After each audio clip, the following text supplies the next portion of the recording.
My name is Sean Reid. I am owner and CEO of Platinum Podcast Media. All right. Tell us about Platinum Podcast Media. Platinum Podcast Media is a full service podcast and video production, content production company. So you can come to Platinum Podcast Media and actually record in the studio, or if you have something somewhere else on another location, we can do that too. Yeah, so you will go on location? Absolutely. All right. What inspired you to start your business here in Detroit?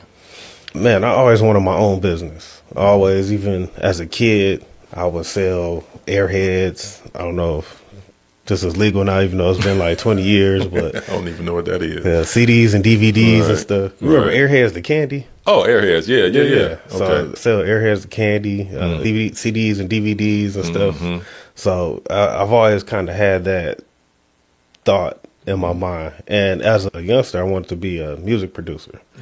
So I wanted a studio. I wanted that sort of life. And so I didn't really make that happen, but got the podcast studio. So close enough. What challenges have you faced being an entrepreneur?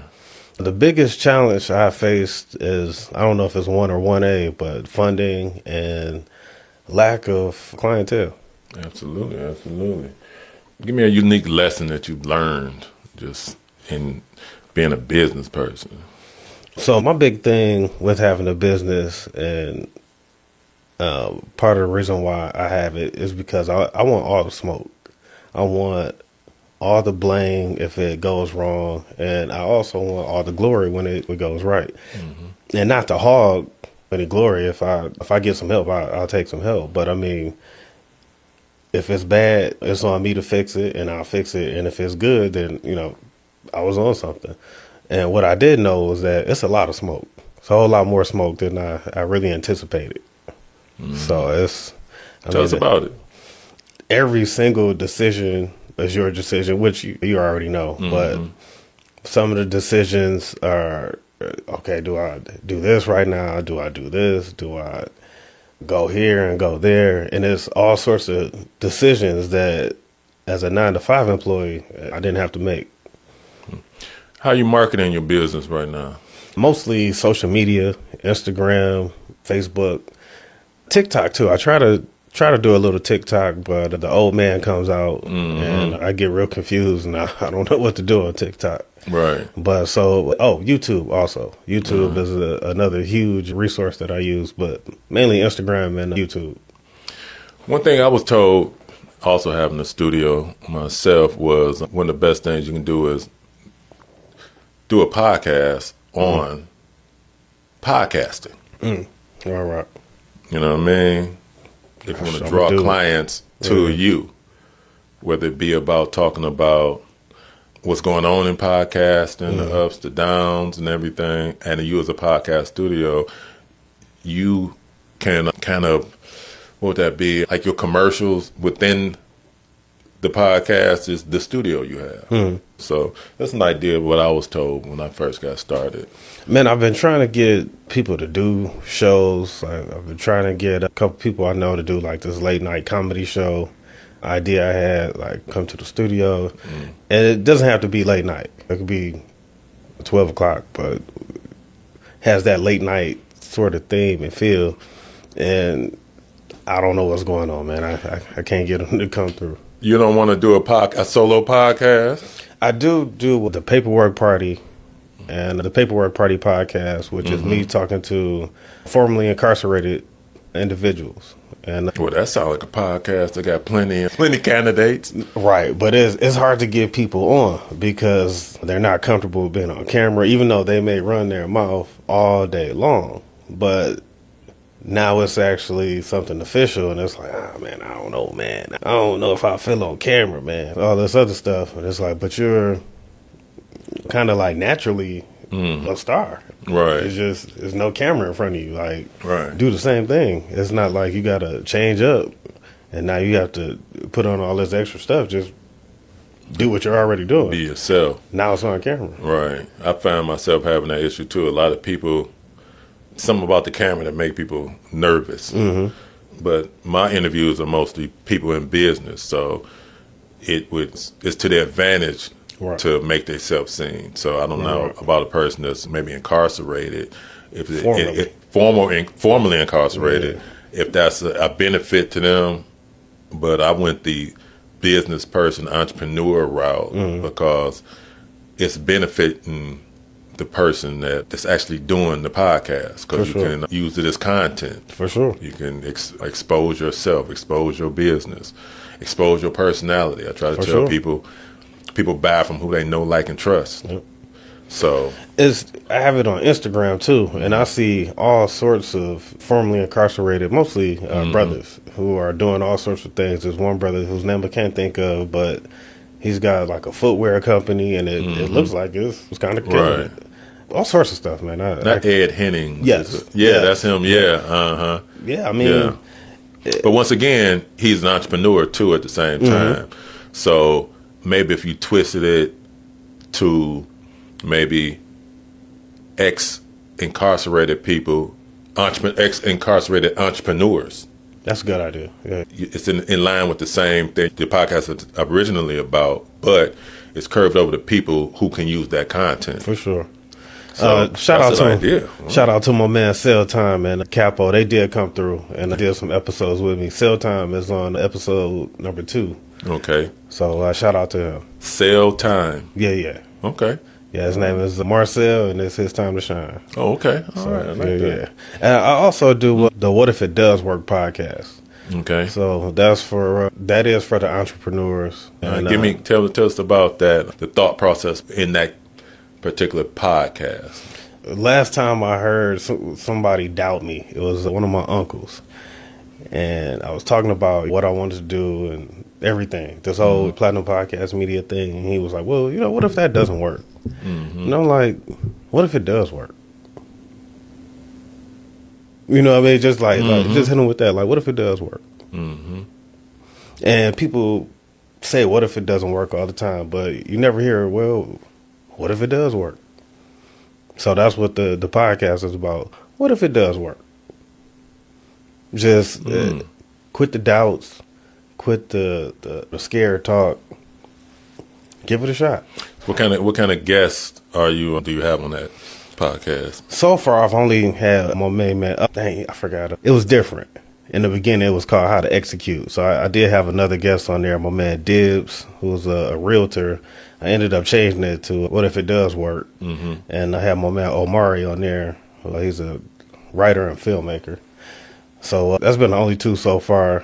It's a lot of flakes, same people uncomfortable on camera.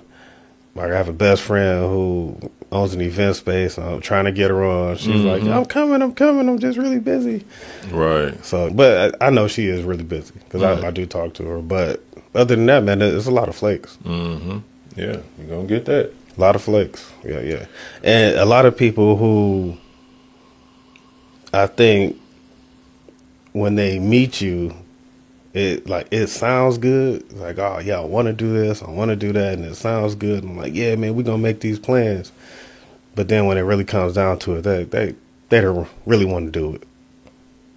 What I find is people like being on a bandwagon. So if they see other people doing something, they want to do it. Especially if they see somebody doing something like what they do. Yep.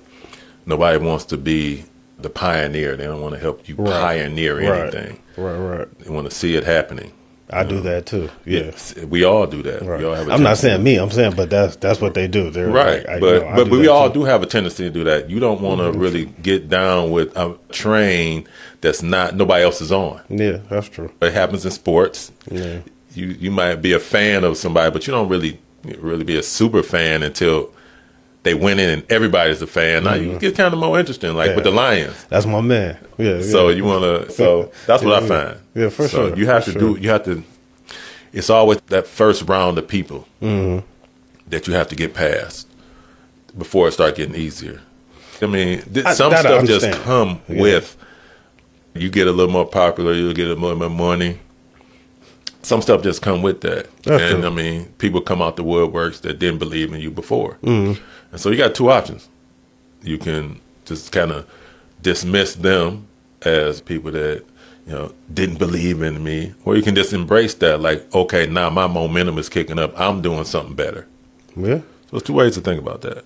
I like the second option. That is a good one. Yeah. Okay, my momentum is picking up. Okay, I'm doing better. Maybe it was something wrong with my execution. For sure. I definitely think that a lot too. Yeah. Like maybe the idea wasn't good enough. Yeah. But I don't like when I do present an idea and people are like, oh yeah, let's do that. That's great. And then nothing happens from it. Because it's like you could have just told me you weren't feeling it instead of like we going through all this stuff. You know what I mean? We going through. People don't like to. People run away from pain, so they don't really. Nobody wants to tell you when you have a great idea. Nobody wants to inflict pain on you and your idea. They just let it slide, and then it's kind of disappear in the background. Like I said, I want all the smoke. So if it's whack, please tell me it's whack. But you got to introduce it like that. Instead of introducing your plan, say, kind of be a devil's advocate when you introducing the plan to somebody. Don't say this is the idea I had. So what do you think about this idea? You know what I'm saying? Don't tell them like you got the idea already. And some people would tell you like, man, I wouldn't do that. So you kind of play devil's advocate for yourself. And the good thing about stuff like ChatGPT now, because you have to be devil's advocate with it. I found that even though I seen a study on that, it's really made. It's not made to. It's like just like you're saying with the friends and it's not made to not make you think your idea was good. It's made to take your idea and kind of expand on it, make it better. But you have to ask it, play devil's advocate, so it can tell you the thing that's wrong with it. Because it's not made to make you feel bad. It's made to make you feel good. Right. And so I don't understand with ChatGPT how people get all those like negative messages and stuff, and it's like they trying to sue OpenAI for all that stuff. Like, how do you get that? They must have did something to it because it's not even made to do that. Right. It's not made to do that. So it's they might be doing something different with it. I just use it for business, so I don't know what people. Yeah, just straight business. Yeah. Like, should I cuss this person out or not? Yeah. It's like, no, you should not. Okay, cool. Right. So I don't. I don't understand. I also don't understand how like a lot of people are trying to get away from the whole AI thing, and other countries are like doubling down on it. But like here, they're like, "Oh no AI," and I think we should embrace it more. Like, it is what it is. It's the same thing as that. You know what it would be like when people were walking on foot, and like the delivery services came out with vehicles, and people were like, no way, vehicles." No. We're on foot, buddy, and this is what it is. It's a lot of everybody. A lot of people fear change. Yeah, I mean that's historic. Change is change. I mean, you got to find your way in it and find your way to make it happen within that change. Or life will go right past you. Right past you. If you can give a piece of advice to someone starting out in business, what would it be? If you have a good idea, don't let anybody talk you out of it. All those doubters, like I spoke about before, they will try their best to talk you out of it. And some of it'll be well intended, some of it'll be malicious jealousy. And so you gotta decipher which one is which. And you know what? Another thing I'm really learning like recently is you have to chew up the meat and spit out the bones. So a lot of times people will tell you stuff and you have to kind of sift through it and find the important parts and hold on to those important parts and spit out the rest. Because every piece of advice isn't good advice, but every piece of advice isn't bad advice. Even for those who aren't doing what you're doing, a lot of times people say, don't listen to anybody who isn't doing what you're doing. For the most part, yes. But sometimes they might have a point or two. And you have to take everything in as an entrepreneur. It's not deflection here and deflection there. You really have to take everything in and discern what to go through. It's not just, okay, I can accept all this information and block all. You got to take all of it.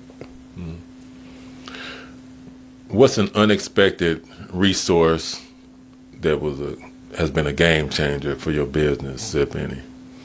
I haven't had that unexpected resource show itself yet, so still waiting on that one. Okay, all right. Looking back, what would be a decision that you would make differently, knowing what you know now? I wish I had moved earlier. Like, I had the company started in like 2019, and had I had a studio like 2020, 21, 22, could be huge right now. People are throwing money around at that point, and now that's kind of dried up. People are back tight again. So the point is to strike while the iron's hot. Absolutely. And also, when the iron cools, learn to pivot. So you might not give that particular thing up, but you pivot to something else. That's a good quote. Strike while the iron's hot, pivot when it gets cool. Thank you. That's a good one. So what's next for your business, and how can the community support you? The community can support by coming to the studio, recording a podcast. And the next two things coming up, I'm doing that late night TV show with a comedian. So getting ready to go do that after I leave here. And then next month or April, shooting a movie called Quarantine Love, which was written by my main man Omari Bonner. And that's not it. We got some other stuff coming, but that's like the next two things. Okay. Where can the people find you? You can find me on all the major platforms at Platpod Media, TikTok, Instagram. Not on Twitter because I just can't keep Twitter for whatever reason. Spell that out so people can. Platpod Media, PLATPOD Media, MEDIA. Okay. And then if you want to email me at booking@platinumpodcastmedia.com. All right. Any last words you want to say to the people? Please come out. This content thing it's going to take over, and if you haven't seen it, don't worry about it. It'll show. So it'll take over before you know it. Absolutely. So you might want to get ahead of it and start now. All right. Thanks for having me too. That's what I want to say. Appreciate it. This has been another episode of the Detroit Entrepreneurs Podcast. Thank you for coming. Yes, sir. Thanks for having me. Appreciate you.